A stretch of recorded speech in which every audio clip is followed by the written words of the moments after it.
Si vous aimez le mystère, le paranormal, et que vous souhaitez en savoir plus sur les recherches en cours, eh bien restez avec nous sur Fréquence Évasion et découvrons ensemble en compagnie de scientifiques et de témoins les phénomènes que l'on dit surnaturels. Fréquence Évasion. Fréquence Évasion. C'est la clé du mystère sur Fréquence Évasion. Nous sommes à l'association Vie et Harmonie de Beau Soleil Monaco. Dans quelques instants va débuter une conférence, celle de Nicole Dron, qui va nous parler de son témoignage d'expérience de mort imminente de NDE. C'est tout de suite, c'est sur Fréquence Évasion. Soyez les acteurs de Fréquence Évasion. Réagissez à chaque instant dans le direct live au 09 79 35 29 60. Exprimez-vous en toute liberté sur la ligne des auditeurs 09 79 35 29 60. Fréquence Évasion, l'interactivité et la libre expression. Fréquence Évasion. Fréquence Évasion. Eh bien, bonsoir à tous et à toutes et merci à l'association Vie et Harmonie de me réinviter. C'est toujours un plaisir de me trouver parmi vous. Et je remercie aussi bien sûr tous les membres qui travaillent dans l'ombre parce que sans tous ces membres-là, eh bien, on ne pourrait pas être invité et tout ça, ça fait partie de la même œuvre commune finalement. Alors donc je suis ici pour vous parler d'une expérience que j'ai vécue en 1968. Ça remonte déjà à très longtemps.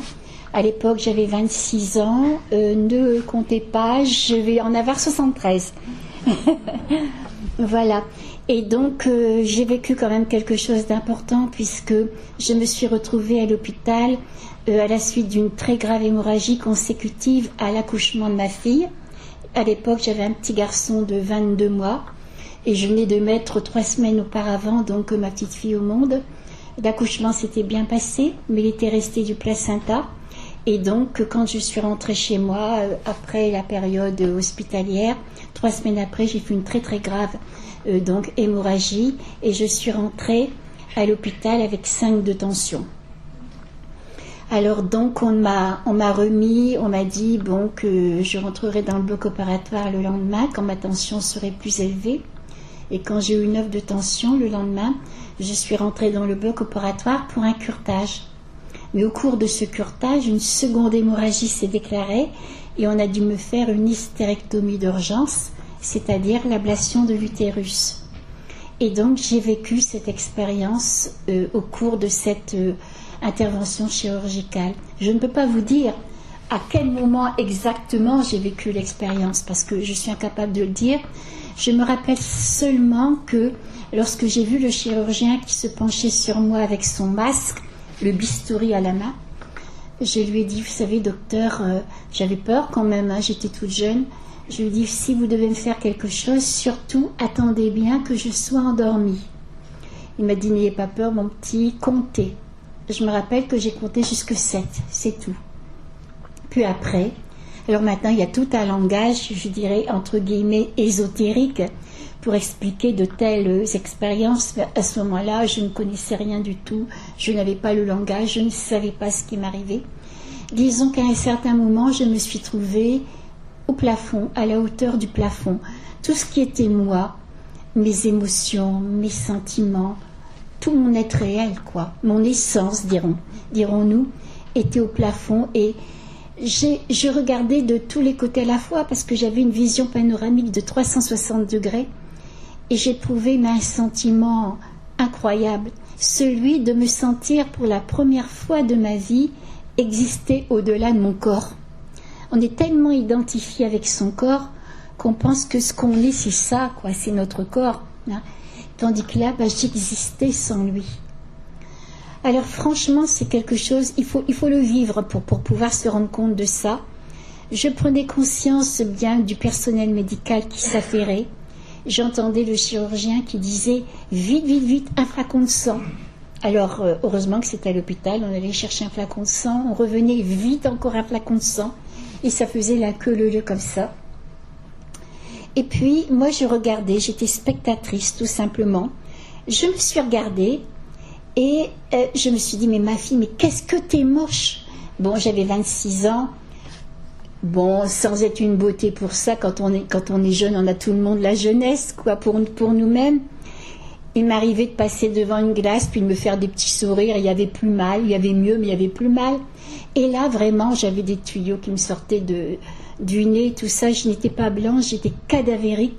Et je me suis trouvée vraiment pas belle. Mais à la limite, ça n'avait plus d'importance. Parce que ce corps-là, c'était pas moi. C'était mon corps, mais c'était pas moi. Et à un certain moment, j'ai entendu le chirurgien qui a dit « Elle me pète entre les mains ». Ce qui m'a été confirmé un mois après par une infirmière qui assistait le chirurgien. Alors j'extrapole, je vais un mois après, je reviendrai après dans la salle d'opération. Alors un mois après, j'étais rentrée chez moi. C'était ma première sortie, j'étais très très faible. J'ai eu beaucoup de chance finalement quand même, parce que mon mari avait pris 3 semaines de repos après ma sortie de la maternité pour m'aider. Et la veille du jour où il devait retravailler, c'est là que j'ai fait une grave hémorragie. S'il n'avait pas été là, je ne sais pas du tout comment ça serait. Donc un mois après, j'étais rentrée chez moi. Pour la première fois, je sortais. Je me rappelle que j'avais encore une transfusion à faire. J'étais dans un laboratoire. Le monsieur est venu me voir en me disant « Vous êtes Madame Dron ?» Je dis « Oui, je suis le docteur Intel. Sachez, Madame Dron, que vous avez dévalisé la banque du sang de l'hôpital. » Parce qu'en même temps, il était c'était lui qui s'occupait de ça à l'hôpital. Je sors de chez lui. Je vais donc dans un magasin. Une jeune femme arrive. Elle me dit « Bonjour la petite ressuscitée. » On m'appelait comme ça à l'hôpital.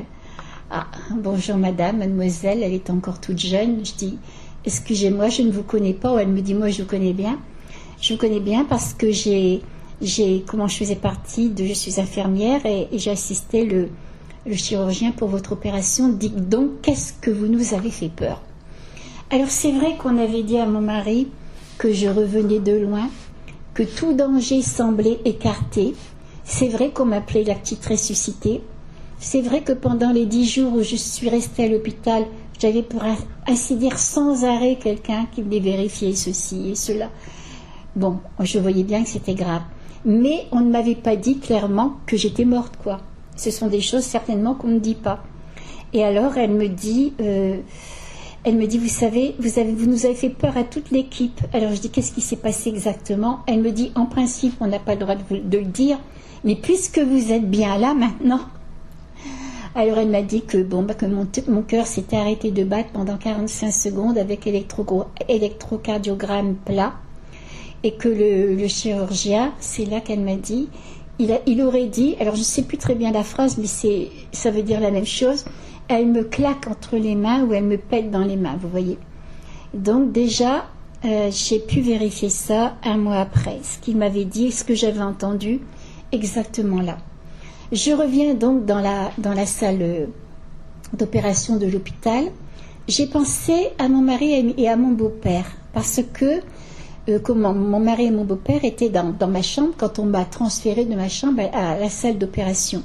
Mon mari m'avait dit « T'en fais pas, tout va bien se passer, on t'attend dans la salle d'attente de l'hôpital ». Je pense à lui et instantanément, je me trouve dans la salle d'attente de l'hôpital et je prends conscience de traverser les murs. Sur le coup, vous savez, on ne s'interroge pas. Les choses vont trop vite. Ça se fait. C'est tout. Plus tard, je me suis dit, mais comment est-ce possible que sans jamais avoir été dans la salle d'attente de l'hôpital, sans même connaître le chemin qui me mène là-bas, comment se fait-il que tout de suite j'ai été dirigée là et en plus en traversant les murs? C'est là qu'on s'aperçoit que toute la connaissance livresque et même qu'on peut avoir à l'école primaire, secondaire, en université, etc., c'est pas suffisant pour expliquer de telles expériences. Il y a un niveau d'être où on ne peut pas expliquer. Il faut encore une autre connaissance. Et là, dans la salle d'attente de l'hôpital, j'ai vu mon mari et mon beau-père qui faisaient les 100 pas. Moi, je les voyais. Je les voyais comme je vous vois. Et là, je suis sûre que vous me voyez parce que tous les regards sont braqués vers moi. Hein. Tandis que là, mon mari, il ne me voyait pas, mon beau-père ne me voyait pas. Et pour moi, j'ai éprouvé comme une sorte de désespérance. La désespérance de la personne qui veut rentrer en communion avec ce qu'elle aime, et qui ne peut pas, puisque les autres ne l'aperçoivent pas. Alors je faisais des coucous. J'allais à droite, j'allais à gauche. J'étais vraiment quelque part désespérée. À un certain moment, je me rappelle que j'ai mis ma main sur l'épaule de mon beau-père. Ma main a traversé son corps. Je me suis dit, mais qu'est-ce qui t'arrive, ma fille? Et j'avais le sentiment que tout en étant moi, c'était comme si ce que j'étais, ça tenait plus de place que moi actuellement. Et j'avais le sentiment de tout pénétrer. Et je me suis trouvée dans le cœur de mon mari. Je ne veux pas dire par là dans son cœur physique. Je veux dire par là que j'étais en lui. Et que je connaissais tous ses sentiments, tout ce qu'il pensait. Alors si mon mari était là, il m'accompagne souvent. Mais il vous dirait, ça y est, dire que je vais entendre ça toute ma vie. Parce que je lui ai reproché après de ne pas s'être fait du mauvais sang pendant qu'on me faisait l'opération. Parce qu'il attendait, là, tout simplement. Alors évidemment, il m'a dit, mais oui, mais enfin, bon, ce n'était qu'un curetage. Il y a quand même des opérations bien plus conséquentes que ça. Ben oui, bien sûr que je ne lui en veux pas. Mais à l'époque, j'étais jeune encore et j'aurais été ravie qu'il se fasse beaucoup de soucis pour moi. Quoi, mon ego aurait été, comme on dit, satisfait. Alors donc, je savais ce qu'il pensait.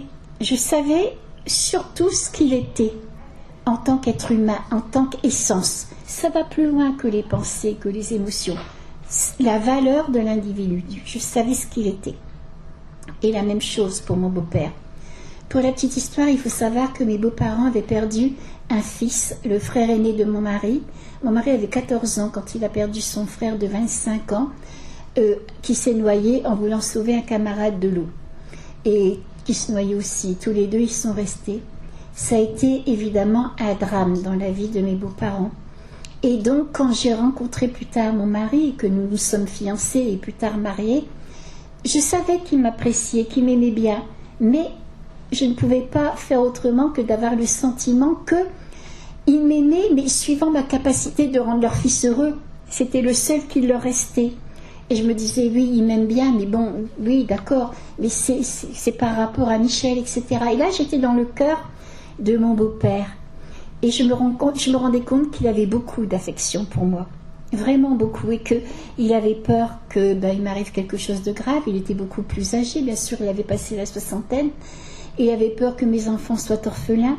Et j'ai pu mesurer donc sa compassion pour moi. Et puis, là aussi, puisque j'ai un petit peu de temps, je suis obligée de sélectionner évidemment ce que je veux dire par rapport au temps, quoi. Eh bien, je me rappelle que quand je suis partie à l'hôpital, ma belle-mère n'habitait pas très loin de chez moi. Donc, je lui ai confié mon petit garçon qui avait 22 mois et j'ai confié ma petite fille à maman, ma petite fille qui venait de venir au monde pour répartir un petit peu les tâches. Et j'avais demandé à ma belle-mère, j'avais dit surtout, maman, si demain je ne suis pas rentrée, moi j'étais convaincue de faire un aller-retour et c'est tout, quoi. Eh bien, si vous voulez bien donner le déjeuner de mon petit garçon, non pas à midi, mais à 11h30. J'avais remarqué qu'à midi, eh bien, c'était trop tard pour Thierry. Il piquait du nez dans son assiette et pour lui, c'était déjà le moment de la sieste. Tandis qu'à 11h30, il mangeait avec bon appétit. Toutes les mamans connaissent les rythmes des enfants qui varient d'ailleurs avec le temps. Et on s'y fait, quoi. Elle m'avait dit, oui, ma fille, ne vous inquiétez pas, vous savez bien que bon, puis c'est une bonne belle-mère, une bonne grand-mère en même temps. Alors, il n'y avait pas de problème. Donc, j'ai été opérée entre midi et demi, à partir de midi et demi jusqu'à je ne sais pas quelle heure. Et j'ai pensé à mes enfants. J'ai pas eu l'impression, eh bien, de parcourir un certain parcours pour aller chez ma belle-mère. Non, j'ai l'impression que j'étais en même temps dans la salle d'opération et j'étais en même temps chez mes beaux-parents. Mon petit garçon était en chaise haute. Ma belle-mère était en train de lui donner son repas et il piquait son nez dans l'assiette. Je dis ça parce que tout a de l'importance. Je n'ai pas pu m'empêcher de me dire, mais pourtant je lui ai dit hier qu'elle lui donne à manger de bonne heure, sans lui en vouloir évidemment, parce que la matinée avait été surchargée à cause de moi. Et oui, il était 12h30, il était trop tard pour lui. Et donc j'ai pensé aussi à mes parents qui devaient accueillir ma petite fille. Mes parents avaient déménagé 4-5 jours auparavant. On était en plein mois de janvier. Il faisait très très froid cette année-là. La maison était difficile à chauffer. Maman a eu peur pour ma petite fille. Donc c'est une tante à mon mari qui a accueilli ma petite fille, puis maman faisait tout ce qu'une mère peut faire autrement, repassage, etc. Et là, j'étais chez maman et papa, donc, et ils ne me voyaient pas. Moi, j'entendais maman qui disait « Mon Dieu, mon mari lui avait apporté le drap qu'on avait mis, qu'on avait mis entre mes jambes quand j'étais donc à l'hôpital et on me poussait sur un fauteuil roulant d'un service à un autre. » Et je me rappelle que j'avais l'impression de me vider totalement. Il a fallu attendre du temps entre un service qui ne voulait pas m'accueillir et l'autre, etc. J'avais eu la curiosité de regarder en arrière et on me suit à la trace. Et je n'avais pas pu m'empêcher de penser, mais quand on va penser à moi, il sera trop tard. Et donc mon mari lui avait apporté le drap pour le laver. Elle l'avait plusieurs fois, comme on dit chez nous, ébroué, etc. Puis à chaque fois, il restait tout le temps beaucoup de sang. Et maman disait à papa, mon Dieu, dans quel état elle doit être, Nicole? Elle s'est vidée complètement. Et mon père disait, vite, j'avais encore un petit frère de 11 ans, on va emmener Alain à l'école tout de suite, pour être là quand elle va se réveiller. Plus tard, quand j'en ai causé à mes parents, quand j'en ai parlé, ils m'ont dit que c'était vrai. Tous les mots avaient été exacts. Alors donc, voilà. Après, je ne sais pas comment ça s'est passé, mais je me suis trouvée dans un abîme de ténèbres, de silence. Mais c'était les ténèbres, comme on n'en voit pas maintenant. C'est pas comme quand on se retrouve dans une chambre où les volets sont fermés, où il n'y a pas un moindre ray de lumière. Non, tout était le néant, tout était noir. Et là, je me suis dit, seulement à ce moment-là, je me suis dit, ça y est, ma fille, tu es morte. Eh bien non, j'étais pas morte, parce que j'étais plus vivante que jamais, parce que j'avais l'impression d'être beaucoup plus intelligente que je ne le suis actuellement. C'est comme tout s'ouvrait. Mais j'aurais tout fait quand même pour entendre un son et voir quelque chose. Alors c'est là qu'on voit que tout ce qui nous est arrivé dans une vie s'est inscrit quelque part en nous.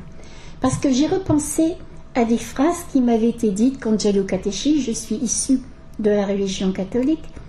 Et donc, on m'avait dit quand j'étais jeune qu'on vivait jusqu'à la fin des temps, jusqu'à la résurrection finale. Et ces phrases me sont revenues. Mais qu'est-ce que c'est que la fin des temps? 1 an, 1000 ans, 1 million d'années, des milliards d'années? Qu'est-ce que c'est? J'en savais rien. Et là, il m'a pris comme une sorte d'angoisse qui n'a peut-être duré qu'une fraction de seconde, je ne sais pas. Je suis seule au monde. Et à ce moment-là, j'ai vu une petite lumière. Vous vous imaginez un ciel d'encre et d'un seul coup une étoile. Rien qu'avec l'étoile, c'est tout l'espoir du monde qui renaît. Vous n'êtes plus seul, c'est fini. Et là, j'étais propulsée à partir de ce moment-là à toute vitesse vers cette lumière, mais à toute vitesse. Je sentais des présences diaphanes autour de moi. J'ai entendu des sons, même un peu des sons violents, des lumières fulgurantes. Et puis, j'ai approché la lumière. La lumière a pris tout l'horizon et je suis rentrée dans la lumière et c'est le plus beau moment de ma vie.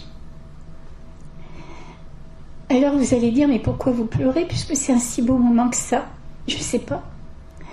Alors je me rappelle que il y a bien des années, j'ai fait partie d'un groupe qui Eons, qui a été créé à la suite du livre La vie après la vie du docteur Moody. Donc un groupe de recherche qui comportait des médecins, des sociologues, des psychiatres, des prêtres, où on étudiait cette expérience sur toutes les coutures, disons. Et je me rappelle d'un psychiatre qui disait, mais il y a beaucoup de personnes qui ont vécu cette expérience et quand elles parlent de la lumière, ils sont toutes très émus. Parce que c'est pas seulement que de la lumière, c'est de l'amour pur. C'est de l'amour pur. Alors ce psychiatre, avec raison d'ailleurs, se posait la question si on n'avait pas manqué d'amour en étant gosse, quoi. Et que c'était une compensation de l'amour qu'on n'avait pas eu. Ben, je regrette, c'est peut-être ça pour certaines autres personnes. Mais moi, je souhaite à tous les enfants du monde d'avoir eu des parents comme j'ai eu. Ils n'étaient pas riches, mes parents, c'était des gens tout simples. Mais alors, on n'a jamais manqué d'amour, jamais. C'était comme moi et mes frères, c'était quelque chose de magnifique. Mais c'était rien par rapport à tout l'amour qui m'attendait de l'autre côté. Je ne peux pas décrire ça. Je ne peux pas décrire la lumière, c'est pas possible, je ne peux pas décrire cet amour-là. C'est un amour soleil, on rentre dedans, c'est un amour qui ne peut pas faire autre chose que d'aimer, c'est pas possible. C'est comme l'eau elle est mouillée, voilà, et bien là c'est pareil, la lumière c'est l'amour à l'état pur. Et je suis rentrée dedans avec une joie inouïe, je me sentais comblée, transportée, comme si je déposais, je ne sais pas moi, un sac de 50 kilos de peine, alors que vous savez, à 25-26 ans, j'avais pas vécu encore toute une vie. Mais quand même, c'est comme si toutes mes misères humaines étaient là, et je me retrouvais aimée, comblée à un point incroyable, et surtout dans une paix immense. Et je prenais conscience que j'étais éternelle, que j'avais toujours vécu, et que je vivrais toujours. Je prenais conscience d'être. Je me rappelle, je me suis dit, j'ai compris le mot « je suis ». Quand on étudie les textes sacrés, pas forcément comment le christianisme, mais bon, et souvent on tombe sur « je suis ». Plus tard, quand j'en parlais à mes enfants, adolescents, etc., je me rappelle d'une réflexion de mon fils qui avait 18-19 ans à l'époque. Il me disait « Oh maman, quand même, si tu me demandes qui je suis, hein, je te dirai que je m'appelle Thierry Dron, que j'ai 19 ans, que je fais 1m84 ou 87, que j'ai les yeux gris-bleus, que j'aime la biologie moléculaire, que je fais du judo, etc. etc. » J'ai ri, parce que tout le monde en est comme ça. Tout le monde en est comme ça. J'ai dit, allez, assieds-toi mon garçon. Ferme les yeux. Oublie que tu t'appelles Thierry. Oublie que tu t'appelles Dron, que tu as 19 ans, que tu aimes la biologie moléculaire, que tu fais du judo, que tu es un garçon. Oublie tout. Qu'est-ce qui reste? Il lui a fallu du temps pour me dire, maman, il me reste le sentiment d'exister. Ben, j'ai dit, tu vois, ça n'a pas de sexe, ça n'a pas d'âge, c'est rien du tout. Eh bien voilà, c'est l'état où on se trouve de l'autre côté, tout en étant soi, on devient tout. Alors c'est des choses qu'il est très difficile à expliquer aux gens. Alors je le fais avec mes pauvres mots, avec mes propres pensées. Je lui ai dit, imagine qu'on est chacun une libellule. Une libellule, ça a des ailes transparentes. Voilà, on est une libellule. La libellule vole. Admettons que ces ailes deviennent de plus en plus transparentes, encore plus transparentes, encore de plus en plus transparentes, et il n'y a plus d'ailes. Voilà, la libellule existe toujours, mais elle est en osmose totale avec l'univers. Elle est elle et l'univers. Et bien voilà ce qui m'est arrivé. Alors quand on a vécu ça, et il ne faut pas avoir vécu une NDE, comme on appelle, ou une EMI, il ne faut pas avoir vécu mon expérience pour ça, parce que c'est avant tout une expérience spirituelle. Et bien des personnes par la prière, par le yoga, simplement parce que c'est le moment, peuvent vivre de telles expériences. Mais c'est avant tout une expérience spirituelle, une expérience d'unité. Quand on a vécu cette unité-là, avec tout ce qui est, tout change. Tout change, parce que je me rappelle que lorsque je me suis réveillée de mon expérience, elle n'est pas terminée, mais lorsque je me suis réveillée de mon expérience, eh bien, c'était quelque part un drame, parce que je rentrais dans mon corps, qui était comme le monde à l'envers, qui était comme un cercueil et qui me séparait de tout ce que j'étais. Parce que de l'autre côté, on est soi et tout à la fois. Et après, on ne peut plus voir d'autres personnes, bien sûr. Là, je vous vois, vous êtes chacun différent, etc. Si vous me faites une crasse, ça me fera mal au cœur. Mais je ne peux plus être aussi catégorique dans le jugement comme j'ai pu l'être avant, en disant tu m'as fait ça, etc. Parce que moi, je vois, je ne fiche plus les gens à simplement une chose qu'ils auraient faite. Les gens sont en devenir. Ils sont en devenir vers cette perfection-là. Je vous propose de marquer un temps d'arrêt, on revient dans quelques instants. Chaque jour, sur Fréquence Évasion Radio, recherche, ovni, paranormal, faits de société, protection de l'environnement et les rendez-vous avec vos stars préférées dans Paroles de Stars. Fréquence Évasion, c'est également la voix des sudistes en Principauté de Monaco et dans le Grand Sud. Fréquence Évasion Radio, dites-nous tout. Dites-nous tout. Dites-nous tout.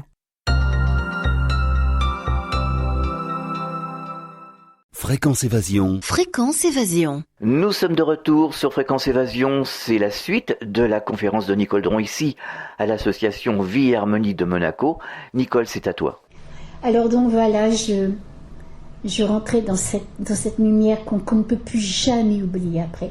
Moi, je sais que j'ai acheté un cristal pour me souvenir un petit peu de ce que ça peut être la lumière. C'est un pâle reflet de ce que peut être cette lumière-là.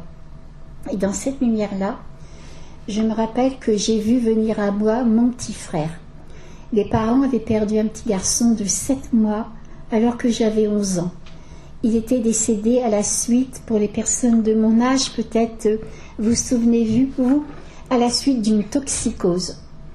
Le médecin avait expliqué à mes parents que c'était un virus qui s'attaquait aux intestins très très fragiles des enfants, et à cette époque-là, ils ont décédé. On a trouvé le médicament qui aurait pu le sauver 1 an après. C'était trop tard pour lui.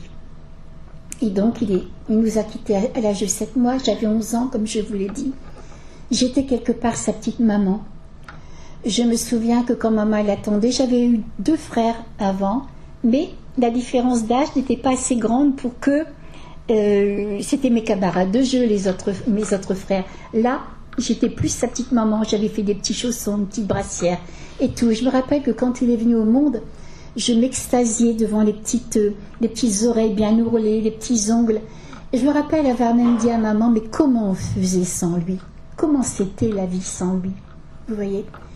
Et puis il est parti. Puis je dirais comme à Martine, un seul être vous manque et tout est dépeuplé. Parce que j'ai vraiment ressenti ça. Et puis on me disait à cette époque-là, quand j'allais donc à l'église, au patronage, que de toute façon il serait toujours dans mon cœur et que je le reverrais plus tard. Oui, mais je ne pouvais pas m'empêcher que finalement de penser que personne n'est jamais revenu de l'autre côté. Et pour moi, ça restait que des mots, tout ça. Sans savoir que ça n'arriverait un jour, évidemment. Et là, je vois venir à moi un jeune homme, resplendissant de lumière. Et c'est vraiment étrange parce que tout de suite, j'ai su que c'était Pierre, mon frère, tout de suite. Vous êtes en droit de me dire, mais enfin, Madame Dron, il y a quand même une grande différence entre les traits d'un petit bébé et les traits d'un jeune adulte, quoi. Quelquefois, il n'y a même plus de ressemblance du tout. C'est vrai, vous auriez raison de me poser cette question-là. Mais pourtant, je peux vous dire avec certitude que c'était mon frère. Je pense que c'était une reconnaissance d'âme à âme. Il n'y a pas d'autre solution à ça. Je me suis trouvée dans ses bras. Tout à l'heure, je vous ai dit que dans la salle d'attente de l'hôpital, j'avais mis ma main sur l'épaule de mon beau-père et que ma main avait traversé son corps. C'est là que je me suis dit, mais qu'est-ce qui t'arrive, ma fille? Tandis que là, j'ai vu mon frère, il m'a ouvert ses bras, et puis il était solide comme vous êtes solide. Alors là aussi, après, on peut s'interroger. Et après, j'ai essayé de comprendre comment c'est possible une telle expérience. Et puis, maintenant j'en arrive à penser à ce que les physiciens quantiques disent, qu'il y a plusieurs niveaux d'être, d'existence. Peut-être que dans la religion chrétienne, on le dit autrement. Le Christ a dit, il y a bien des demeures dans la maison de mon Père. On peut dire de multiples façons, mais je pense que j'étais peut-être sur un niveau vibratoire qui correspondait au sien et que sa réalité, c'était aussi ma réalité. Et là, j'ai pas pu m'empêcher de lui dire, mais tu te rends compte, si papa et maman te voyaient, mais tu te rends compte quel bonheur ça serait pour eux. Alors il m'a dit qu'il nous avait toujours guidés, toujours aimés, toujours suivis. J'en étais émue au possible parce que ici sur la terre, quand on aime, je vais un petit peu caricaturer, c'est je te donne mon cœur, puis de l'autre côté je tends ma main pour en avoir autant. C'est normal, c'est l'amour humain, c'est déjà bien, bien beau. Mais de l'autre côté, c'est autre chose, l'amour. C'est il m'aimait pour moi, il nous aimait pour nous, sans égoïsme, sans possessivité. Et c'était quelque chose de formidable, formidable. Je n'oublierai jamais le contact que j'ai eu avec mon frère, jamais. Et j'ai rencontré aussi Jacques, le frère de mon mari. Il avait 14 ans, mon mari, quand il a perdu son frère. C'est seulement vers l'âge de 23-24 ans qu'il m'a fréquenté. Donc moi, je n'ai connu Jacques que sur photo. Mais comme ils se ressemblaient beaucoup tous les deux, j'ai pas eu de mal de reconnaître Jacques. Il m'a montré les circonstances de son décès et combien les beaux-parents en avaient souffert, surtout ma belle-mère. Et quand j'ai entendu le cri qu'a poussé ma belle-mère quand un médecin est venu lui signaler le décès de son fils, mais bon, il lui a signalé assez brutalement, je me suis dit, mon Dieu, je ne voudrais jamais vivre ça, avoir à vivre ça dans ma vie. Et même si plus tard, quelquefois, j'ai trouvé, bon, étant donné qu'elle n'avait plus qu'un fils, qu'elle voulait toujours nous avoir chez eux, etc., que c'était un amour un peu envahissant, eh bien, ça m'a permis de comprendre, sa douleur m'a permis un petit peu de comprendre, cette pauvre femme, ce qu'elle avait traversé avec ce décès-là. J'ai rencontré aussi des êtres que je n'ai jamais vus sur la terre et que je reconnaissais pourtant, Et j'avais l'impression d'être devant eux comme une petite fille. Vous savez, j'avais l'impression d'être comme un livre ouvert. J'aurais voulu qu'on ne voie que tous les bons aspects de mon caractère, mais non, ils savaient tout. Voilà, puis, alors je dis et puis. C'est vrai et c'est pas vrai en même temps. Parce que dans cette expérience, j'étais au-delà du temps. C'est très difficile à expliquer ça. Mais je suis obligée de dire et puis, parce qu'il n'y a pas moyen de faire autrement. Imaginez que vous êtes près d'une source et que le ruisseau ou le petit, va jusqu'à la mer. La mer, c'est à une quinzaine de kilomètres là. Vous allez emprunter les berges du ruisseau pour aller jusqu'à la mer. Je ne sais pas combien de temps il vous faudra pour faire 15 km. Disons qu'il vous faudra un certain temps. Un avion est au-dessus de vous. Il voit en même temps le ruisseau, vous qui serpentez, là, qui marchez, et la mer. Vous voyez, le point de vue est différent. Tout est là en même temps. Mais nous, on est obligé de fragmenter comme ça. Et voilà, et moi j'étais dans un temps, tout passé était là et le futur, tout était là en même temps. Mais je ne peux pas l'exprimer. Alors donc voilà, j'ai vu donc ces êtres-là qui me connaissaient depuis très longtemps. Et je me souviens aussi d'un être qui est venu vers moi.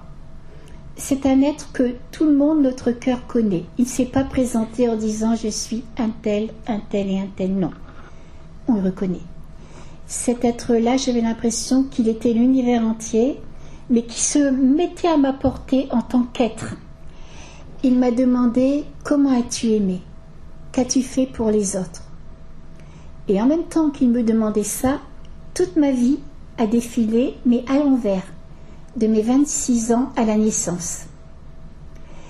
Et c'était formidable parce que j'avais l'impression, je ressentais en même temps toute la misère du monde. Et qu'est-ce que j'avais fait pour les autres ? À 26 ans, bon, vous savez, je ne suis ni meilleure ni pire, que je suis dans la moyenne, disons.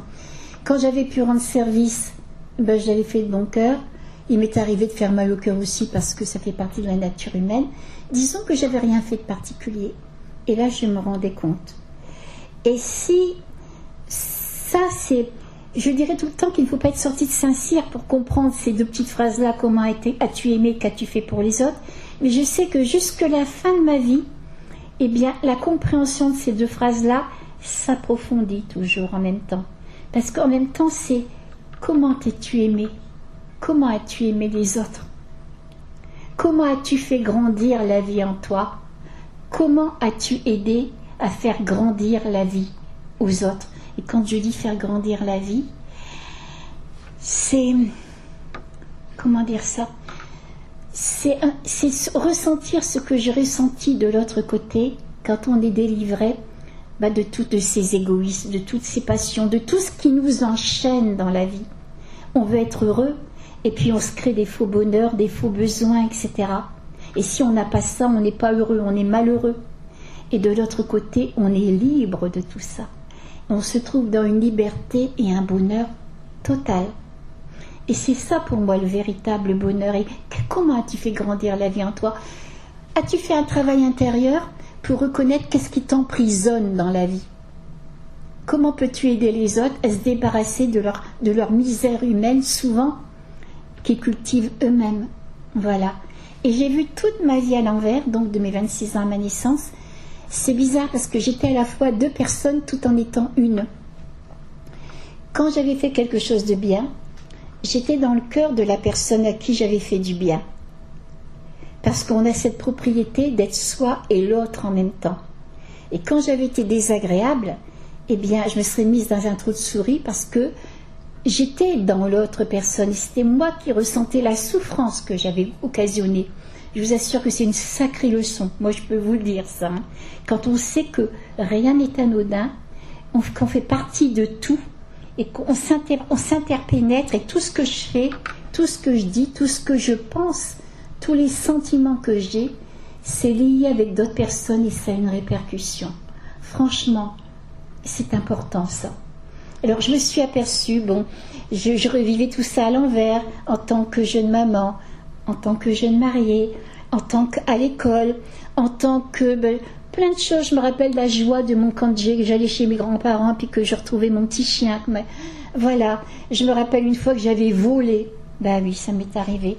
Là, pendant les vacances, j'allais chez une petite cousine et c'était tout de suite après la guerre. Les moyens financiers n'étaient pas très importants. On s'amusait avec peu de choses. C'était avec une coquille de noix et en allant chercher des carambars, donc à la pâtisserie, on avait un petit baigneur qu'on mettait dans une coquille de noix et qu'on faisait comme ça sur l'eau. Et elle avait ce petit baigneur-là. Et moi, j'aurais bien voulu, j'ai demandé à ma grand-mère, mais il fallait attendre 8 jours pour que ça arrive. Et donc, j'ai pas résisté. J'ai utilisé ce petit baigneur qu'on mettait dans la coquille. Puis j'ai dormi toute une nuit chez ma grand-mère avec. Puis le lendemain, pour que personne ne me voie, je l'ai remis. Personne n'a rien vu.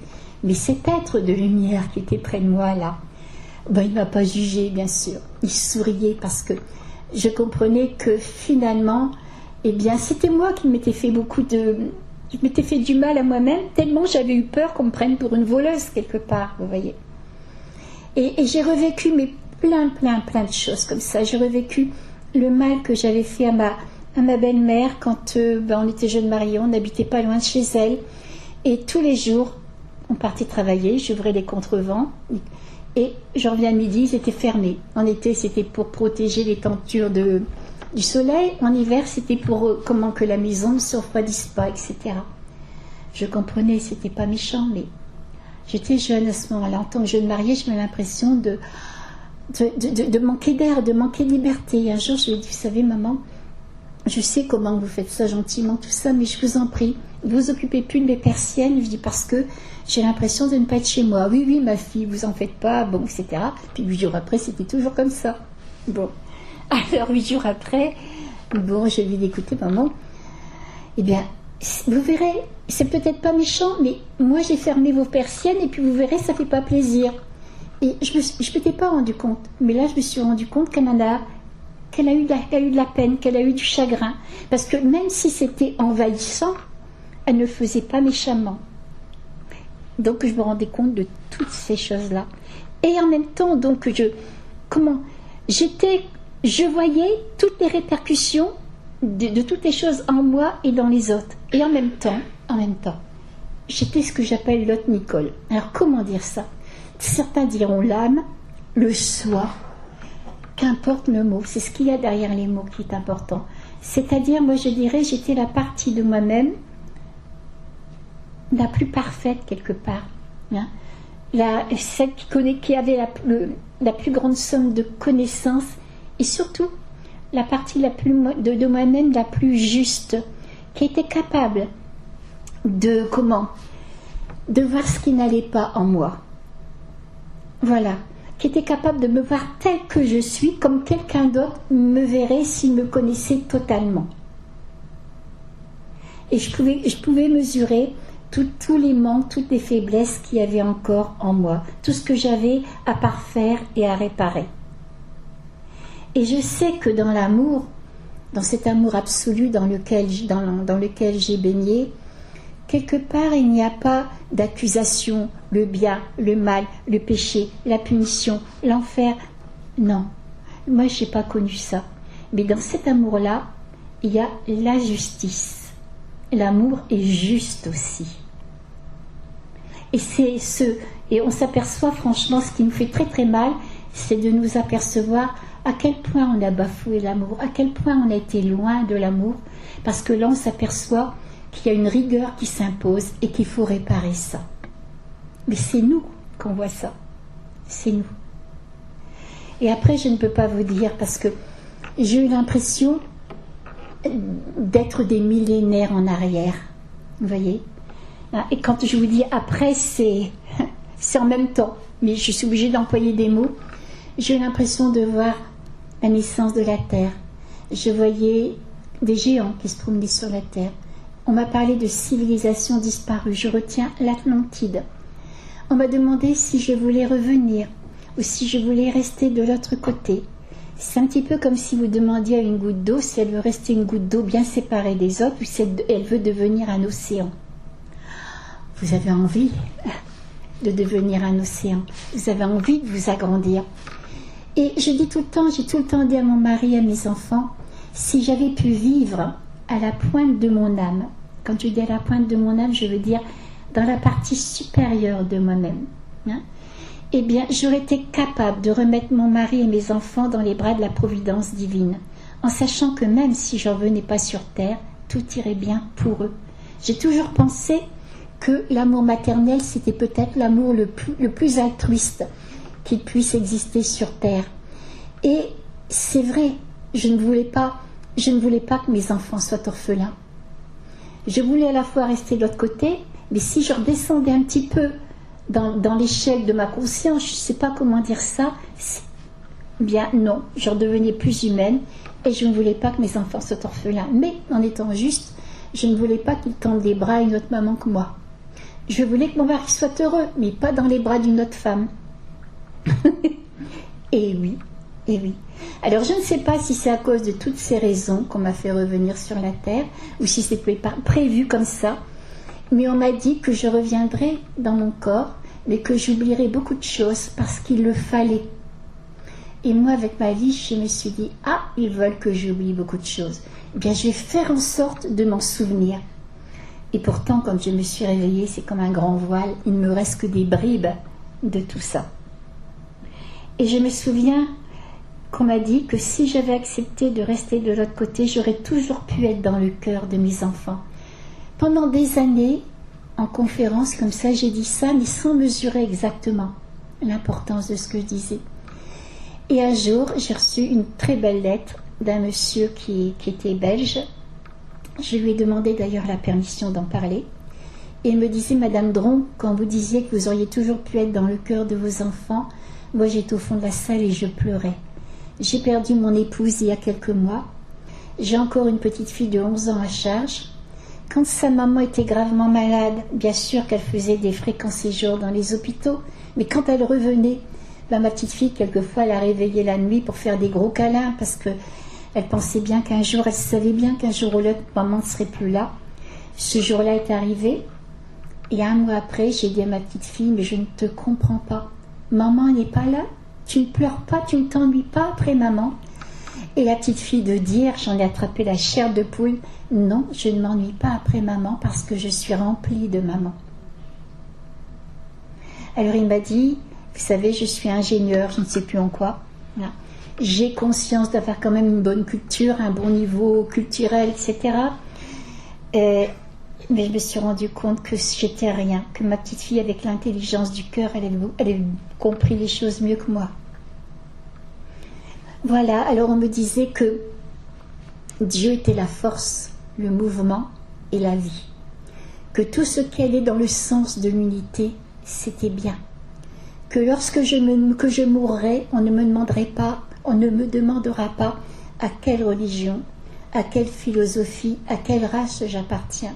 Simplement comment j'ai aimé et qu'est-ce que j'ai fait pour les autres. Parce que seule la qualité d'être d'un individu est importante. On me disait que, non pas dans les dogmes, ni dans les rituels, ni dans rien de tout ça, mais à l'intérieur, quoi.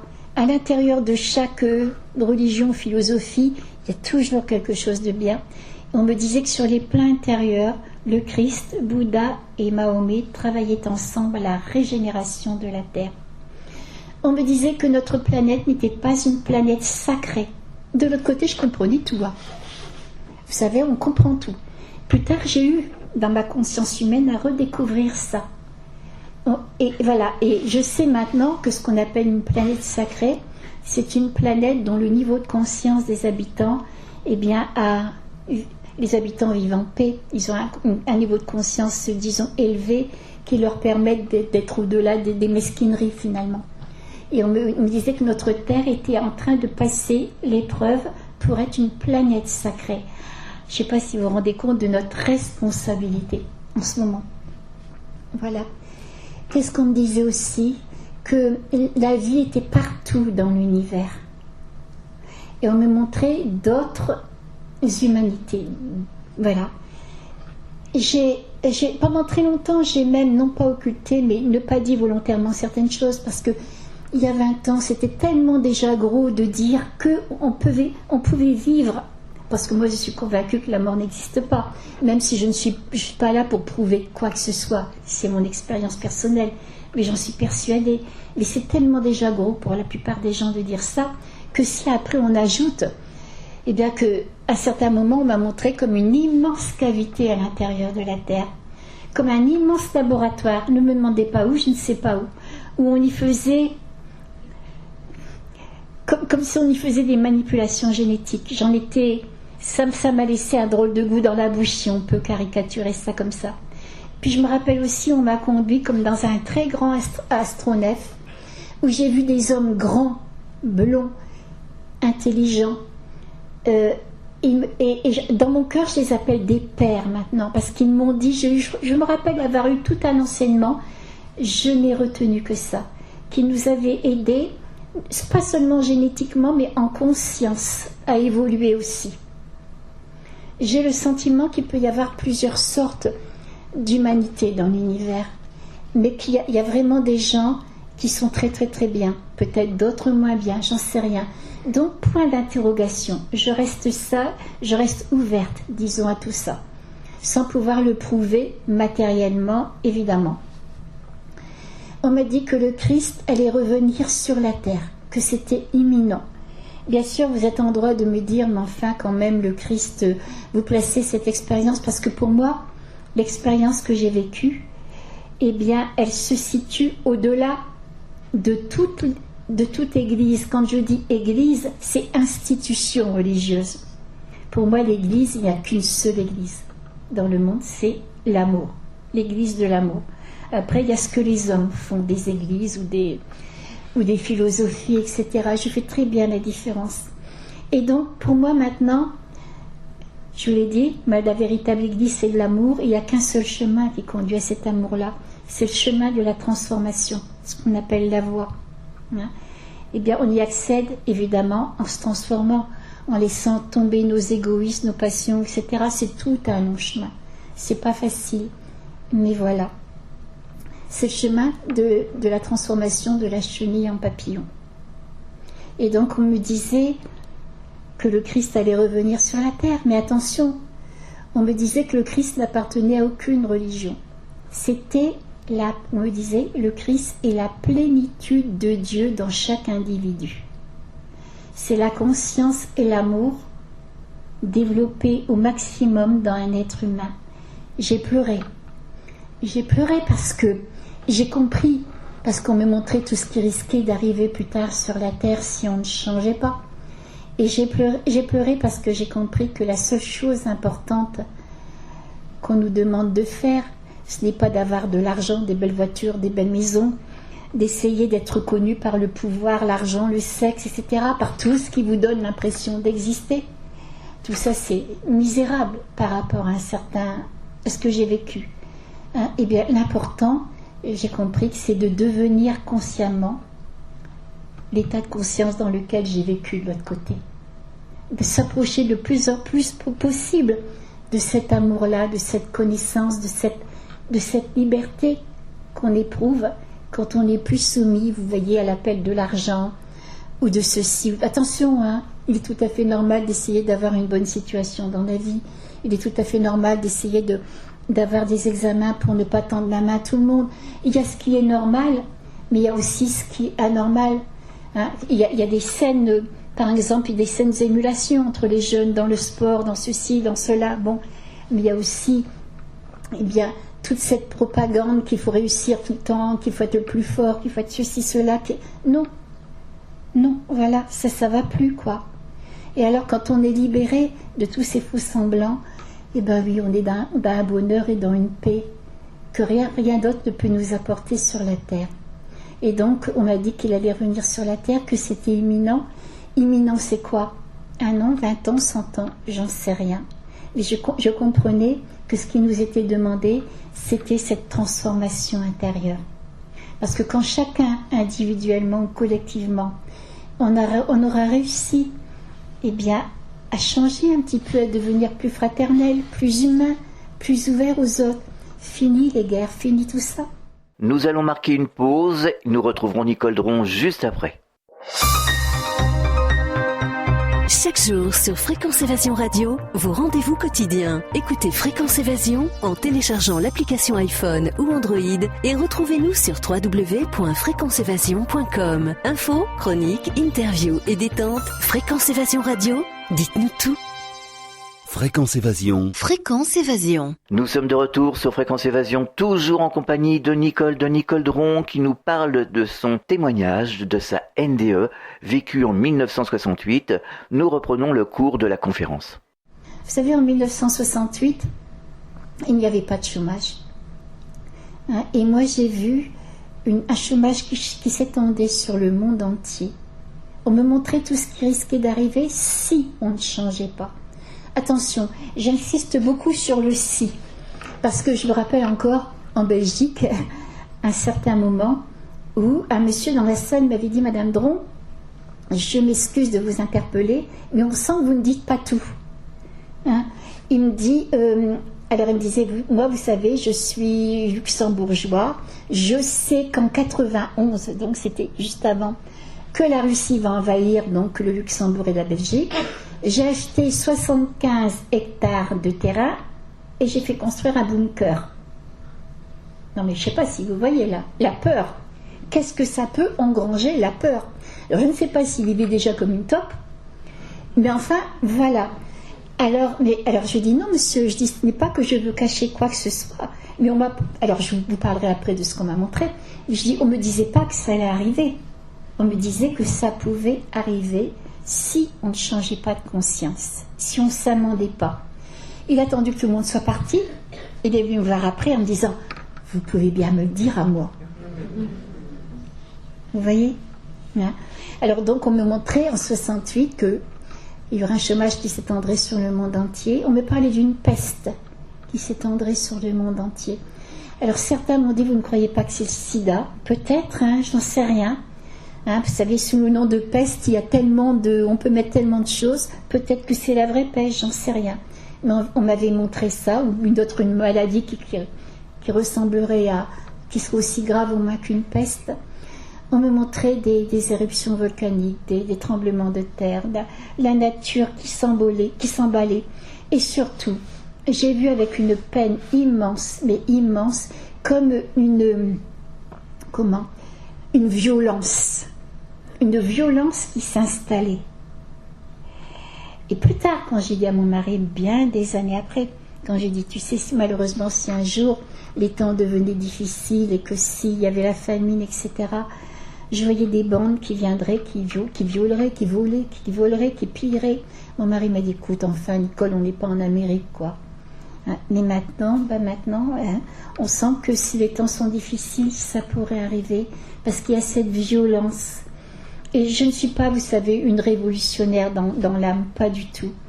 Mais quand je vois toute la violence qui nous est montrée dans les jeux vidéo, à la télé, etc., mais je me dis, mais comment nos enfants, comment nos petits-enfants, qui sont élevés là-dedans, comment? C'est pas possible que ça ne laisse pas des traces. Avant, à l'école, quand il y avait les petits garçons, ça a toujours eu des jeux plus violents. Quand ils ne s'entendaient pas, ils se donnaient un coup de poing et puis un coup de pied, quoi. On en restait là. Tandis que maintenant, c'est plus du tout le cas. Et je sais que cette violence m'a fait peur, vous voyez. Alors je voyais le futur. Je me rappelle que s'il y avait des dates, je ne les ai pas retenues. Mais à un certain moment, j'ai vu mon beau-père et mes beaux-parents et ma belle-mère qui avaient sensiblement le même âge à 3 ans près. Je les voyais tous les trois quitter la terre à peu de temps d'intervalle. Et j'ai dit à mon mari, écoute, je ne sais plus qui partira le premier, le second et le troisième, mais il y en a 2 qui partiront à 3 semaines d'intervalle. Je veux bien me tromper, j'avais dit. Je veux bien même que ça soit 3 mois. Mais je me rappelle de ça. Donc j'ai eu cette expérience en 68, le 27 janvier 81, un mardi. Mon beau-père nous quittait. 3 semaines après, un mardi, ma grand-mère nous quittait. Et à la fin de l'année, c'était ma belle-mère. Mon mari m'a avoué que malheureusement, il a fallu que des choses concrètes comme ça se passent dans notre vie pour que lui, qui est encore assez cartésien, eh bien, puisse y croire. D'autres choses que je ne peux pas dire, non pas parce que je veux cacher, mais que ça ne m'appartient pas. De l'autre côté, on sait tout. De tout le monde, de toute façon, on sait tout, parce que tout est là, toute la connaissance. Et j'avais appris quelque chose sur un de mes proches qui m'avait fait très très mal, mais je ne l'ai jamais dit. C'est une question d'éthique. Et pourtant, un jour, c'est cette personne qui est venue me voir elle-même et puis qui s'est, entre guillemets, confessée à moi. Et voilà, donc vous voyez, il y a des choses très troublantes. On m'avait montré aussi que mes enfants, garçons et filles, tous les 2 se casseraient la jambe. Mon petit garçon s'est cassé la jambe en faisant du ski. Et 1 an après, en faisant du saut en longueur, ma fille s'est cassée la jambe. Il y avait un garçon qui avait fait le saut avant elle. Son pied, il avait fait un creux, il avait buté. Puis ma fille qui est passée derrière, elle s'est cassée la jambe. Vous voyez, bon, des choses comme ça. Et puis, il y a un certain moment, je me rappelle avoir été conduite de plan en plan. Mais c'est pas, je vais monter des marches, je vais ouvrir quelque chose, j'arrive sur un plan. Non, pas du tout. J'avais le sentiment d'une incursion de plus en plus profonde dans ma conscience. C'était comme si je comprenais tout. Et quand j'avais le sentiment d'avoir tout compris, bien ça se poursuivait encore. Et en même temps, ça s'accompagnait de beauté, de paysage et tout. Et je me suis trouvée à la fin dans une ville de lumière, d'or et de pierres précieuses. Pour moi, c'était le summum de tout ce qu'on peut vivre, quoi. Et je me suis dit, mais c'est la gloire des gloires. Et si un jour je devais témoigner de cette expérience-là, je sens que j'ai pas le droit de conserver ça pour moi. Si ça pouvait simplement aider une seule âme, j'irais jusqu'en Amérique s'il le faut pour le dire. Et puis là, dans cette ville de lumière, d'or et de pierres précieuses, j'ai revécu encore ma vie. Et on a insisté sur certains points. On m'a montré ce que serait ma vie quand je reviendrais dans mon corps, jusqu'au moment où je mourrais. Et j'ai vu que je traverserais de grandes épreuves, de grandes souffrances. Je me suis vue pleurer bien des fois. Et je me suis dit, mais qu'est-ce que j'ai donc fait à Dieu pour mériter tant d'épreuves ? On m'a dit qu'avant de naître, je les avais acceptées parce qu'à travers elles, je grandirais. Et j'ai supplié. Vous voyez comme quoi tout était inversé. De l'autre côté, j'ai supplié que me soit donné en une seule vie parce qu'on m'a montré que j'avais déjà vécu sur cette terre. Moi qui étais élevée dans la religion catholique, eh bien, on ne parlait pas de renaissance. Hein, on n'a qu'une vie, etc. Mais là, de l'autre côté, on me montrait que j'avais déjà vécu. Et je voyais des tranches d'autres vies et le lien qui unissait mes vies. Et on me disait qu'on revenait sur la terre tant qu'on n'avait pas acquis assez d'amour et de sagesse, que tout était une question d'évolution.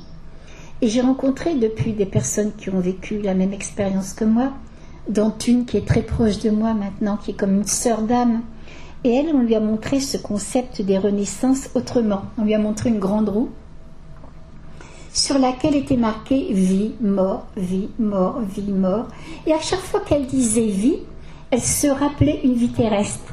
Et quand elle disait le mot mort, elle se rappelait de l'intervalle entre 2 vies. Voilà. Et moi, donc, je me suis rappelée comme ça de tranches, de morceaux d'autres vies. Et on m'a montré aussi, c'est comme si devant moi, il y avait plusieurs chemins. Et on m'invitait à prendre un chemin.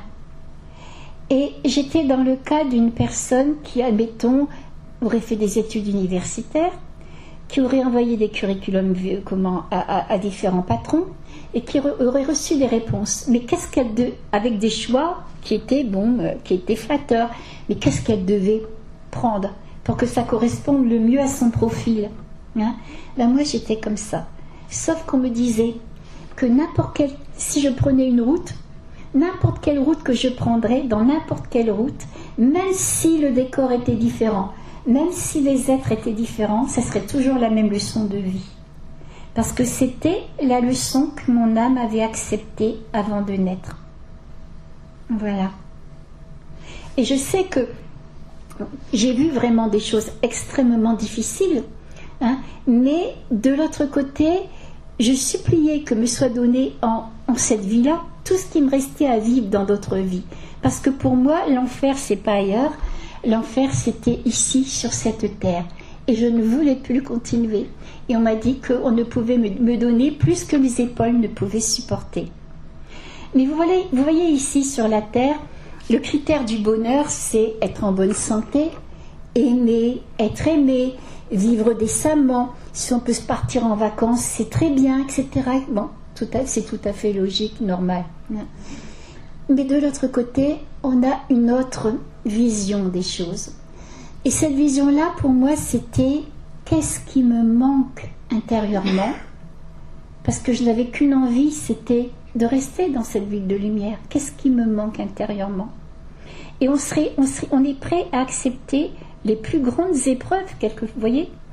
Par exemple, d'être dans un fauteuil roulant, etc., d'avoir des maladies importantes, graves. On n'en veut pas dans notre conscience humaine, là, sur la Terre. C'est trop lourd à porter. Mais de l'autre côté, je me rappelle, je sais que j'étais capable d'accepter tout ça.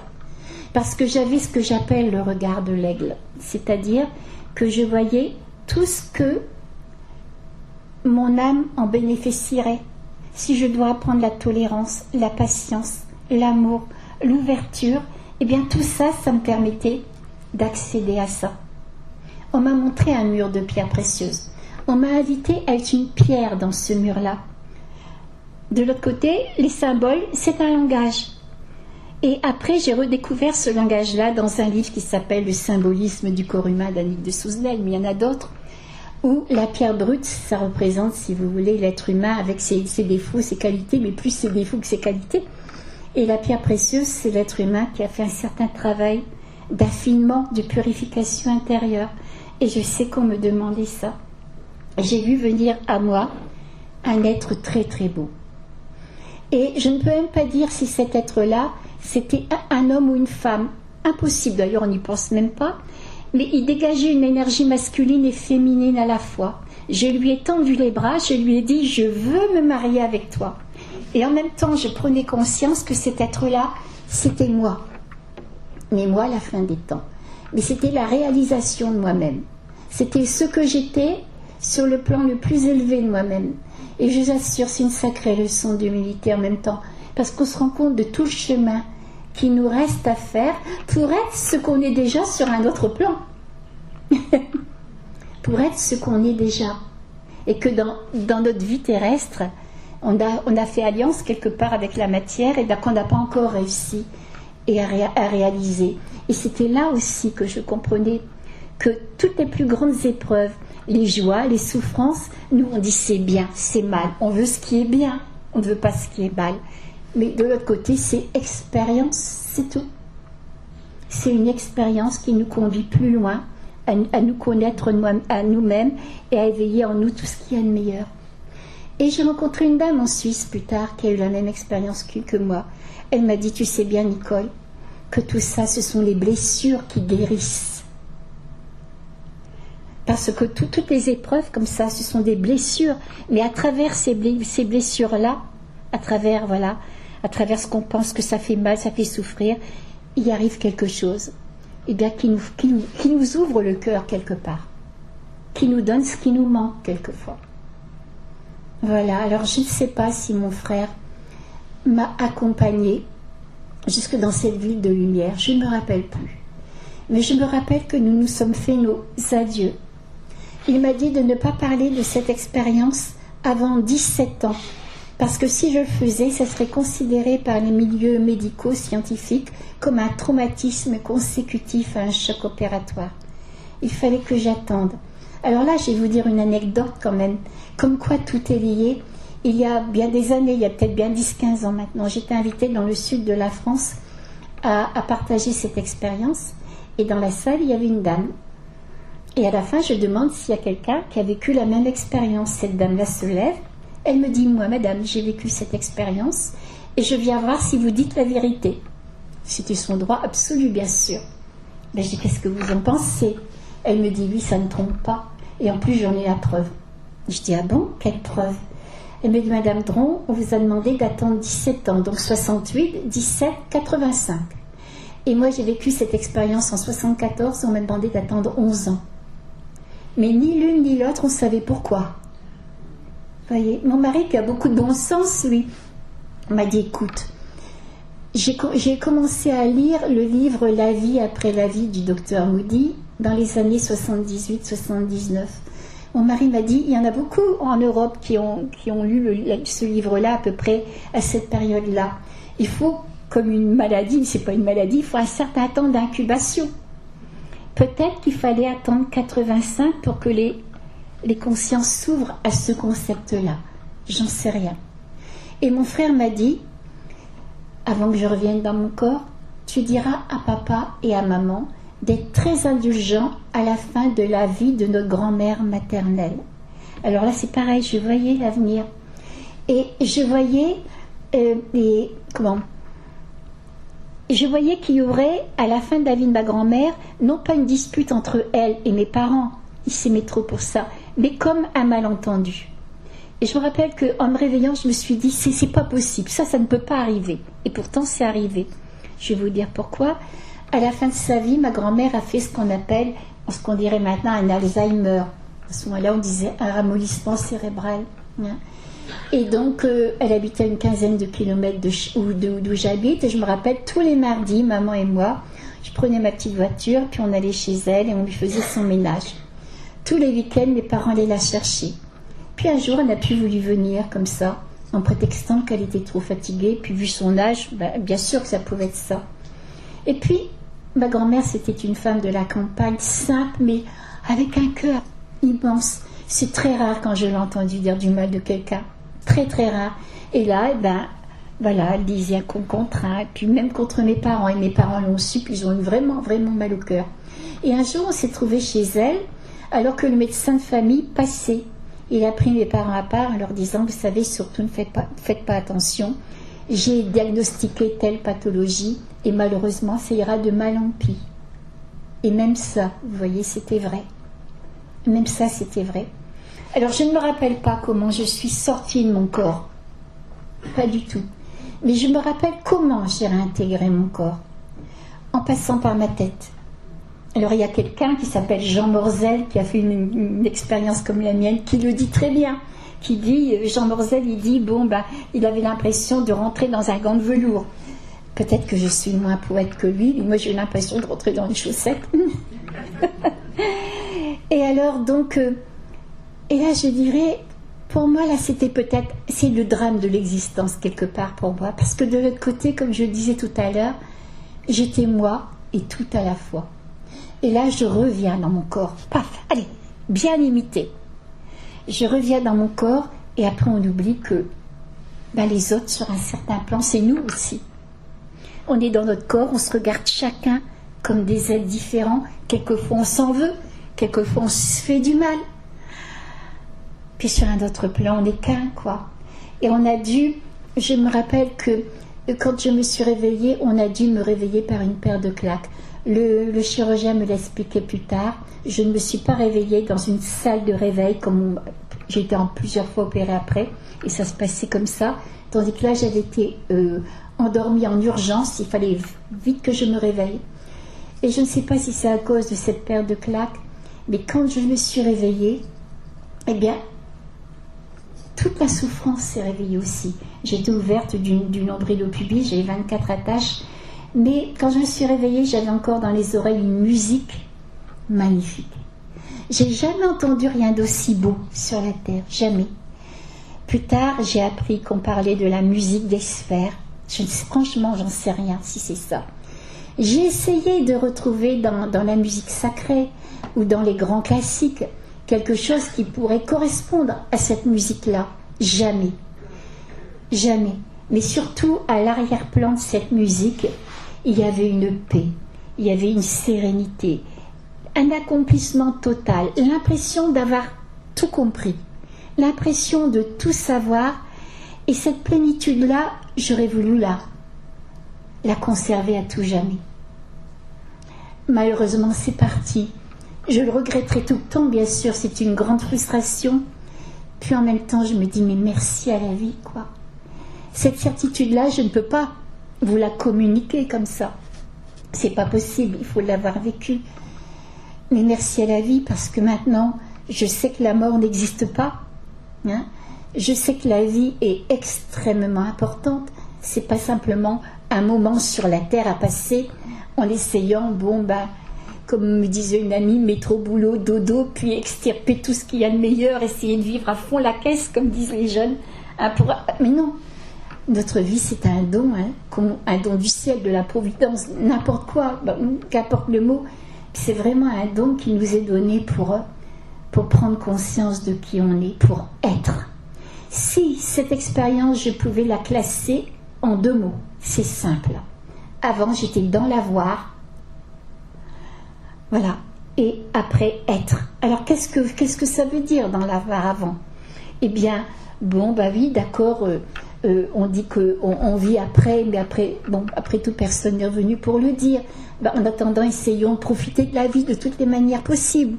Aussi bien, admettons, j'ai jamais été quelqu'un de très matériel, de très concret comme ça. Concret, oui, mais pas matériel. Mais ça serait profiter un petit peu de tous les plaisirs de la vie. Il n'y a rien de mal jusqu'à une certaine mesure. Mais après, quand on met tout son cœur, ou toute sa vie, uniquement dans des biens matériels, ou dans des biens intellectuels, ou dans le besoin de se sentir, d'être puissant, etc., etc., là, je trouve que c'est lamentable. Pour moi, ça, c'est être dans l'avoir. Mais après cette expérience, ce qui compte maintenant pour moi, c'est être, redevenir cette dimension dans laquelle j'ai baigné de l'autre côté, redevenir cette plénitude qu'on ne peut retrouver que quand on s'est débarrassé, j'appellerais comme ça grosso modo, de tout ce qui fait nos misères humaines, c'est-à-dire nos égoïsmes, nos passions, nos désirs d'être le premier, d'être connu, etc., et qui nous empoisonnent la vie. Et combien de fois en tant que grand-mère maintenant, j'apprécie encore mieux qu'en tant que maman, parce que le temps a passé, j'apprécie plus un petit bébé. Mais c'est magnifique, un petit bébé, il est. Un petit bébé n'est pas dans hier, il n'est pas dans demain, il est là dans l'instant. Et pour vivre dans l'instant, qu'est-ce que c'est dur maintenant, nous, en tant qu'adultes, pour faire table rase de toutes les peurs enfouies en nous, de toutes les craintes de l'avenir, de ceci, de cela. Qu'est-ce que c'est difficile. Et c'est pourtant vers ce à quoi il nous est demandé d'aller. Alors évidemment, cette expérience a eu un impact profond dans ma vie. Simplement, pour moi, la mort n'existe pas, donc la vie a beaucoup d'importance. Elle a beaucoup d'importance dans la qualité de vie. La qualité de vie. Parce que, quelquefois, on me dit, vous savez, Madame Dron, vous avez beaucoup de chance. Je ferai n'importe quoi pour comment vivre aussi une expérience comme vous avez vécu. Vous êtes élu. N'allez surtout pas me dire que je suis élu. On est à 7 milliards ou pas loin d'individus sur la Terre. 7 milliards de personnes qui ont cette vie en elles, qui ont cette étincelle, certains diront divine, de vie, de conscience, qu'importe, en eux. C'est ça l'importance. Donc c'est pas parce que j'ai vu la lumière, je veux bien qu'on dise que je suis un témoin de la lumière, mais ce n'est pas parce que j'ai vu la lumière que je suis devenue lumière. Comme tout le monde, j'ai le même travail à faire. J'ai vu, mais moi aussi j'ai des défauts, moi aussi, il y a des moments, je suis gourmande, j'aime bien le chocolat, il y a des moments, je me mets encore facilement en colère, il y a des moments, je m'impatiente. Je suis comme tout le monde, mon mari serait là, vous le direz. Il serait bien content de vous le dire d'ailleurs. Donc j'ai tout un travail de transformation à faire. Et c'est pour ça que je me dis, mais j'ai pas le droit de conserver ça pour moi. J'avais la possibilité, il y a une vingtaine d'années passées maintenant, tout au début où j'en parlais, tout au début où on se faisait, où on pouvait croire que, on pouvait penser que cette expérience-là, c'était une psychopathologie. On prenait énormément de risques, vous savez, en ce moment-là, quand on parlait de ça. J'ai eu cette tentation de me taire, mais de me taire pas seulement à cause du risque qu'on me prenne pour une folle, de me taire surtout parce que je n'ai pas de mots pour exprimer une telle expérience. Parce que c'est quelque chose qui est sacré. Et je n'ai pas été de l'autre côté avec un appareil photo, et je n'ai pas les mots. Tout ce que je peux dire, ça peut désacraliser l'expérience. Alors, j'avais soit me taire à tout jamais, ou soit parler de cette expérience en sachant qu'en en parlant, ça ne sera jamais l'expérience par elle-même. Il y a une grande différence entre par exemple, je vais vous dire, j'ai été écoutée à beau concert de Mozart, de Bach, enfin bref. Si vous saviez ce que c'était beau, si vous saviez quelle belle musique c'était, vous allez acquiescer, vous allez sourire, vous allez imaginer combien que ça peut être émouvant et beau. Mais si je ne vous dis rien, puis qu'on y va ensemble, voilà, vous aurez tout vécu de l'intérieur. Et ce que vous aurez compris, ce que vous aurez ressenti, c'est juste. Tandis que moi, ça passe par des mots. Et les mots déforment, tout simplement.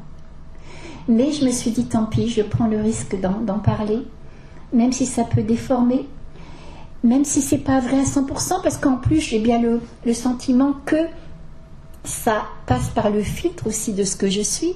Hein. Tant pis, parce que si cette expérience, aussi imparfaite soit-elle transmise, ça peut aider des gens à aller plus loin sur leur route, voilà, et bien tant mieux. Vous le prenez comme ça, pour une expérience vécue par quelqu'un, et si ça a une résonance en vous, et si cette résonance peut vous permettre d'aller plus loin dans vos propres recherches, ne croyez pas que j'ai toute la vérité, c'est bien. Parce que je vais vous dire, même au point de vue, par exemple, certains sont très chatouilleux au point de vue renaissance, réincarnation, mais moi-même, quand j'étais à l'école, quand j'étais en 6e au lycée, et qu'on apprenait la mythologie égyptienne, grecque, latine, et en même temps on avait débordé un petit peu sur les philosophies dans le monde, et que le bouddhisme, je me disais, mais ils sont fous quand même de croire des inepties comme ça. Moi-même. Et de l'autre côté, voilà que je vois ça. Donc je peux comprendre qu'on ne soit pas d'accord avec tout. Et je dirais même qu'au point de vue de l'absolu, il n'y a que la vie. Il n'y a même pas de réincarnation. Pour moi, il n'y a que la vie. Mais notre vie, elle s'inscrit dans le temps, ici sur la Terre. Elle s'inscrit dans le temps. Et nous, on est capable de n'appréhender notre vie qu'entre notre naissance et notre mort. Mais on n'est pas comme l'aigle qui a une vue générale de tout. Vous voyez ? Alors ce sont des concepts qui ne doivent pas diviser. On a peut-être chacun raison quelque part, on le saura après notre mort, mais ce sont des concepts qui invitent à s'interroger pour aller plus loin. Je vous propose de marquer un temps d'arrêt, on revient dans quelques instants.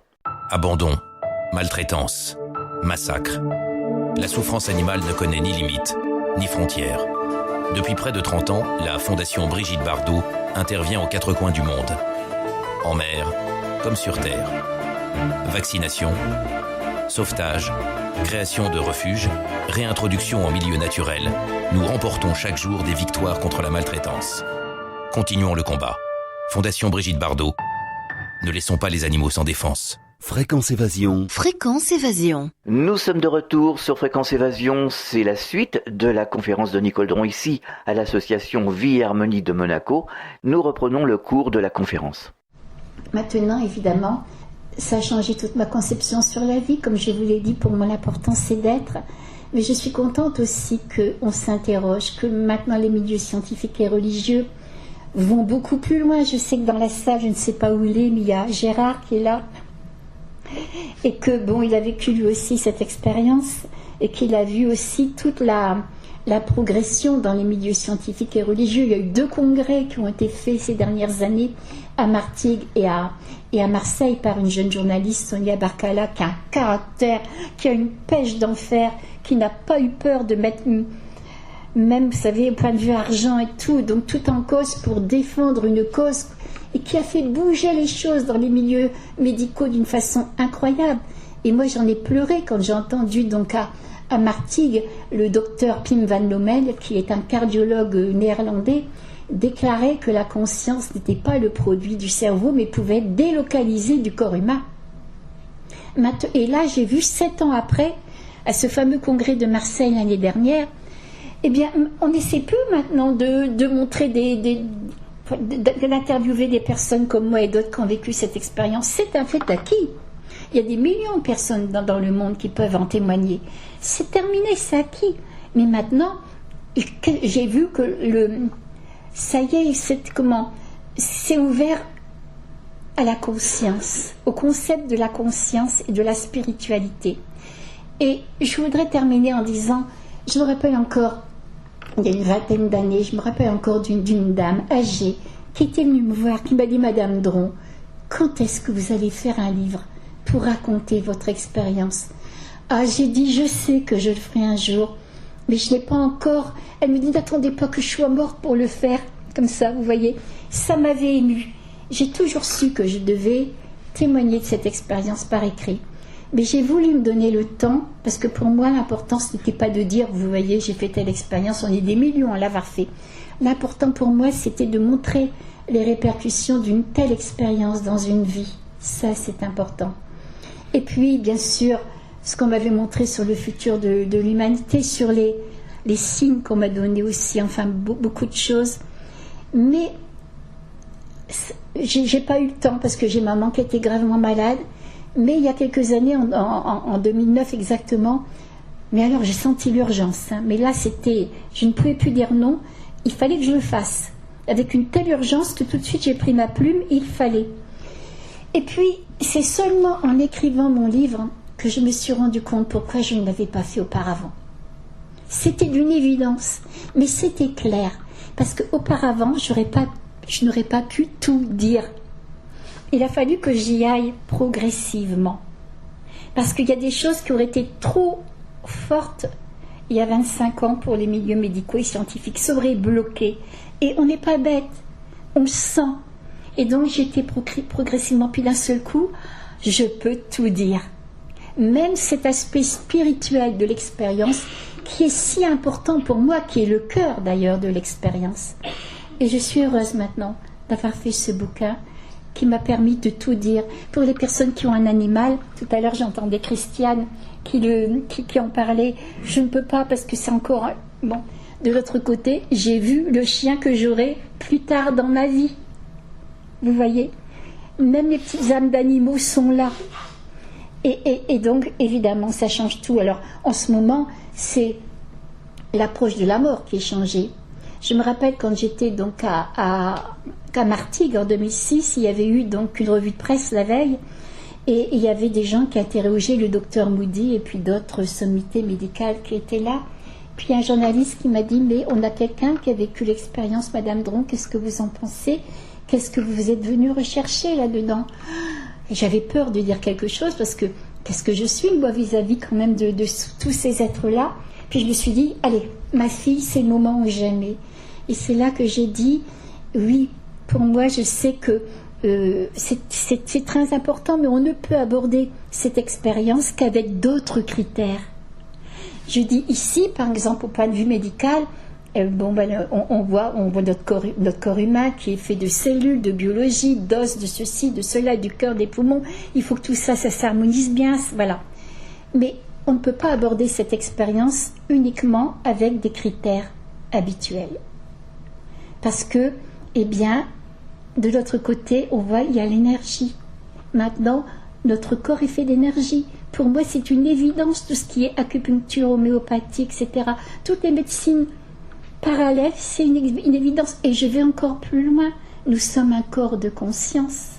Bien sûr qu'il peut y avoir des des gens qui sont malades psychiquement, etc. Mais tout ce qui est prémonition, tout ce qui est télépathie, etc., ça se comprend aussi. Et moi-même, je me disais, mais attends, tais-toi ma fille, tu vas trop loin. Et Raymond Moody, le docteur Raymond Moody s'est levé, il m'a dit, mais Madame Dron, c'est ce qu'on va parler demain. Et le lendemain, le docteur Pim van Lommel, il a pris la parole en débutant par ça. Et c'était dit par un scientifique. J'ai dit, mon Dieu, merci, quoi. Alors, maintenant, je suis plus toute jeune. Je suis peut-être pas encore trop vieille, mais quand même, j'ai disons un certain âge. Et je vous assure que si je devais partir demain, ce ne serait pas un problème. Parce que il y a un grand pas qui a été fait depuis 25 ans. Il y a 25 ans, ces expériences étaient encore considérées comme des psychopathologies. On disait, bon, ben, voilà, c'est ceci, c'est des hallucinations, ce sont ceci, cela. Maintenant, non. Maintenant, vraiment, on se penche dessus et on s'interroge sur ce qui pourrait survivre après la mort, sur la conscience et tout. Ben, je suis contente, quelque part, moi, avec des milliers d'autres, d'avoir participé à ce mouvement-là. Et je remercie de tout cœur toutes les associations qui veulent bien nous inviter, parce que vous comprenez bien que c'est un travail collectif. Je ne pourrais pas parler s'il n'y avait pas d'association qui nous invitait, si derrière tout ça, il n'y avait pas tout cet immense travail. Alors merci de tout cœur. Voilà, je voulais vous le dire sincèrement. Pour que tout soit net aussi entre nous. Parce que quand j'ai fait mon bouquin, donc c'était en 2009, j'avais été en témoigner, je ne sais plus dans quelle ville de France, puis il y a un monsieur qui m'a envoyé un mail après. Il m'a dit, Madame Dron, chapeau pour votre conférence, etc. Mais ouh, comme ça, vous savez, sur le mail. Je regardais, ouh, puis ça n'en finit pas le mot. Vous faites payer un bouquin, vous faites payer l'expérience. J'étais vexée parce que toutes les personnes qui me connaissent savent que depuis 25 ans, eh bien, je parcours la France bénévolement pour parler de cette expérience. Et que si je voulais me faire du fric, grossièrement parlant, eh bien, je n'aurais pas attendu d'être vieille pour me faire un bouquin. Voilà, je le dis franchement. Si j'ai fait ce livre qui m'a coûté parce que j'ai mis mon âme là-dedans, il a fallu que je revive toutes les épreuves que j'ai vécues, dont un suicide de mon frère qui m'avait été annoncé de l'autre côté. Donc c'est pas rien, vous savez que bon, beaucoup de personnes voudraient vivre l'expérience, mais il faut aussi pouvoir, eh bien, par exemple, quand on était en famille, qu'il y avait Noël, Pâques, une réunion familiale et tout ça, et que mon frère était encore là, et que je voyais que tout le monde riait, que moi je me souvenais de ce que j'avais vu. J'ai toujours pensé que si on m'avait montré ça, c'est peut-être parce qu'on pourrait l'éviter en étant là, si un jour lui il allait mal.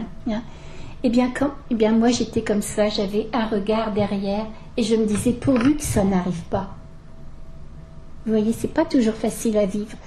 Ça met aussi en exergue, finalement, on peut dire, mais si tout est inscrit d'avance, c'est que tout est soumis au destin. En quelques mots, je dirais oui et non. Je dirais oui. Si on pense que si on accepte le concept de renaissance, on vient avec un acquis, avec un passif, avec ce qu'on doit apprendre dans notre vie, qui n'est forcément ni bien ni mal, mais comme un enfant qui va à l'école, il faut qu'il ait des bases. Mais nous, c'est pareil. Et si un enfant, par exemple, très jeune et caractériel, violent et tout, si les parents ne canalisent pas, c'est pas difficile de savoir qu'à l'école primaire, secondaire, etc., qu'il aura beaucoup de problèmes dans sa vie avec sa femme et tout. S'il a pris conscience de ce qu'il doit travailler en lui, eh bien, automatiquement, ça va changer. On est vibration en nous. C'est comme une note de musique. On est un do ou un ré, n'importe. Et puis, on peut aller sur une octave de cette note de musique. Avant, on est sous la loi de la cause à effet. Ouais. On est sous la loi du destin. Tant qu'on ne sait pas changer, tant qu'on n'a pas pris conscience, tant qu'on ne s'est pas amélioré, parce que ça amène ça. Tac, tac, tac.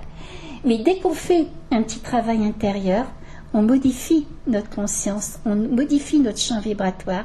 Et même si les éléments qui viendront à nous, ça sera difficile, on les prendra différemment, ou on n'en aura peut-être plus besoin, parce que la vie, ça ne nécessitera pas d'avoir telle expérience, parce que nous, on l'aura dépassé.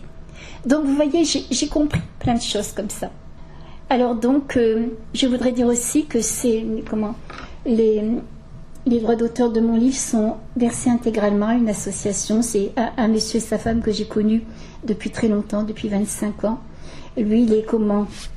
Oh là là, je voudrais quand même le signaler parce que tous les deux, ils font des choses magnifiques. Il est docteur en sciences et ancien enseignant-chercheur à la faculté de sciences de Nantes. C'est lui qui a été fondateur de fours cuiseurs solaires. Et parce que dans les Andes, il a fait des voyages partout dans le monde, il s'est rendu compte qu'il y avait des femmes qui faisaient 20-30 km par jour pour aller chercher du bois. Et voilà, dans des conditions pitoyables. Donc, comme il est ingénieur, etc., il a fabriqué des fours solaires pour cuire. Il en fait 2000 par an. Et c'est quelqu'un qui a un cœur immense comme ça. Lui-même a eu un cancer des intestins avec plusieurs récidives. Son oncologue, qui est aussi un ami, lui a dit: Robert, plusieurs fois t'es fichu. Et il a fait un livre. Croque la vie et trompe la mort. Voilà, qui montre qu'en alliant les médecines traditionnelles avec les médecines parallèles, jusque-là, il est encore là, quoi. Alors, je voulais aussi le signaler pour lui donner un petit coup de pouce. Je vous remercie. C'est terminé, c'était la clé du mystère. Nous étions en compagnie de Nicole Dron pour son magnifique témoignage à l'association Vie et Harmonie ici à Beau-Soleil Monaco. À très bientôt pour un autre rendez-vous de la clé du mystère. Fréquence Évasion.